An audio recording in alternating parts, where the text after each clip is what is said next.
بیٹا engineer اور بیٹی doctor بنے گی۔ اب تو ماں باپ اس خوف سے اپنی بیٹیوں کو یہ بھی نہیں کہہ سکے کہ میری بیٹی ڈاکٹر بنے گی۔ 9 اگست a female resident doctor at RJ Kar Medical Hospital was raped and murdered۔ وہ اپنی 36 اور لانگ ڈیوٹی پر تھی، وہ لوگوں کی زندگیاں بچا رہی تھی، اور اس کو بدلے میں کیا ملا؟ روزانہ کی طرح انہوں نے 11 بجے اپنے پیرنٹس کو کال کی اور کہا کہ میں ٹھیک ہوں، میں اپنے راؤنڈ پر جا رہی ہوں۔ ایک نارمل روٹین کی طرح ان سے بات کی۔ کال کرنے کے بعد وہ اپنی راؤنڈ پر چلی گئی، انہوں نے پیشنٹس کو دیکھا۔ اس کے بعد جب ان کو فری ٹائم ملا رات 2 بجے، انہوں نے سیمینار روم میں اپنے دوسرے ڈاکٹرز کے ساتھ مل کر ڈنر کیا۔ اس ٹائم پر پیشنٹس کا فلو کم ہوگا تو انہوں نے سوچا کہ وہ سیمینار روم میں بیٹھ کر تھوڑا سا آرام کر لیں، کیونکہ 36 گھنٹے کی ڈیوٹی کرنا بہت زیادہ مشکل ہوتا ہے اور انسان روبوٹ نہیں ہوتے، ہر انسان تھکتا ہے اور ڈاکٹرز کی ڈیوٹی تو ہوتی ہی کافی مشکل ہے۔ اس سیمینار روم میں اس ٹائم پر کوئی نہیں تھا، اوبویسلی ان کے ذہن میں ایسا کوئی خیال بھی نہیں آیا ہوگا کیونکہ ہاسپٹل ان کا دوسرا گھر تھا۔ اس دوران پیشنٹ فلو کم ہوگا، کوئی پیشنٹ نہیں آیا ہوگا تو کسی بھی ڈاکٹر نے ان کو آ کے دوبارہ سیمینار روم میں چیک نہیں کیا۔ وہ سیمینار روم میں گئی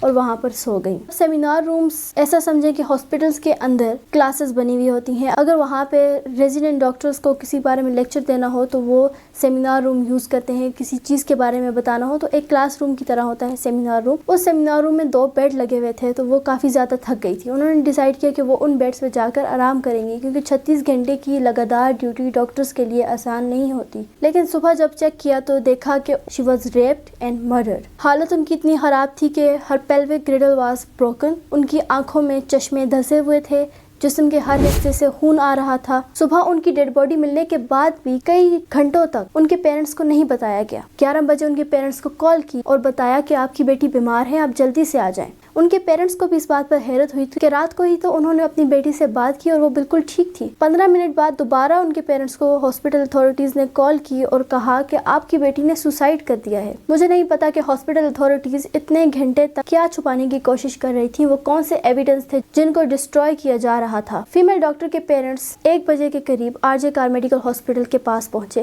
لیکن ان کو 3 گھنٹے تک اپنی بیٹی کو نہیں دیکھنے دیا گیا۔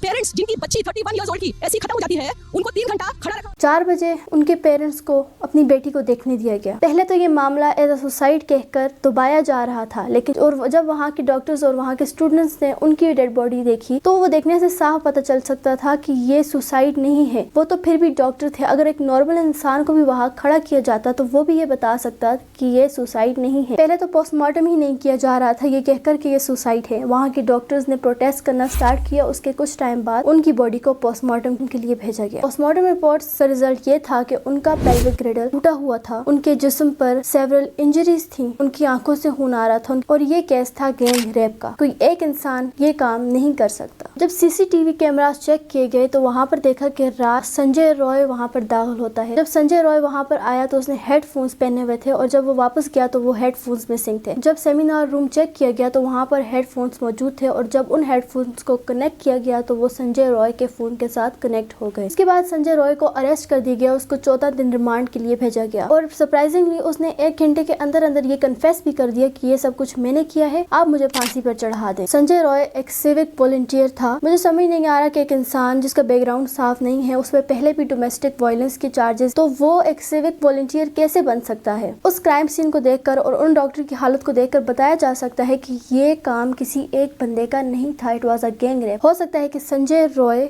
کسی کو بچا رہا ہے۔ دوسری بات یہ ہے کہ سنجے رائے کا اس ہاسپٹل سے کوئی کنیکشن بھی نہیں تھا، وہ اس ہاسپٹل کا بندہ بھی نہیں تھا۔ کرائم کے 1 دن بعد 7 والے ایریا میں کنسٹرکشن کا کام بھی لگا دیا گیا۔ اس کہانی میں کافی سارے لوپ ہولز ہیں اور کسی کو بچایا جا رہا ہے۔ RJ Kar میڈیکل ہاسپٹل کے پرنسپل نے بھی ریزائن کر دیا اور 8 گھنٹے کے اندر ان کی پوسٹنگ کولکتہ میڈیکل ہاسپٹل میں ہو گئی۔ آلدو وہاں پہ اسٹوڈنٹس نے پروٹیسٹ کیا اور ان کو ہاسپٹل کے اندر انٹر نہیں ہونے دیا۔ یہ پروٹیسٹ آہستہ آہستہ مختلف علاقوں میں کیا گیا، جیسے دہلی، اتر پردیش، ہر جگہ پر یہ پروٹیسٹ کیا جا رہا ہے۔ اب یہ چیز ہر ڈاکٹر کے، ہر انسان کے سب کانشیس میں رہے گی۔ جب وہ رات کو 36 گھنٹے ڈیوٹیز کر رہے ہوں گے تو انہیں یہ ڈر رہے گا کہ کہیں اگلے وکٹم ہم ہی نہ ہو، ہمارے ساتھ بھی ایسا ہو سکتا ہے۔ کون سا پروفیشن چوز کیا جائے جس میں ایک عورت سیف ہو؟ It's a high time that we should raise our voices. اب اس کیس کی انویسٹیگیشن CBI کے انڈر ہے اور CBI اس کیس کو انویسٹیگیٹ کر رہی ہے۔ I think ایک ایسی ایگزامپل ضرور سیٹ کرنی چاہیے جس میں کلپریٹ کو سب کے سامنے سزا دی جائے۔ اور اس وائلنس کے پیچھے روٹ کاز کیا ہے؟ ٹاکسک سوشل میڈیا، جہاں پر ایک نارمل ویڈیو کے نیچے جب آپ کمنٹ سیکشن آن کرتے ہو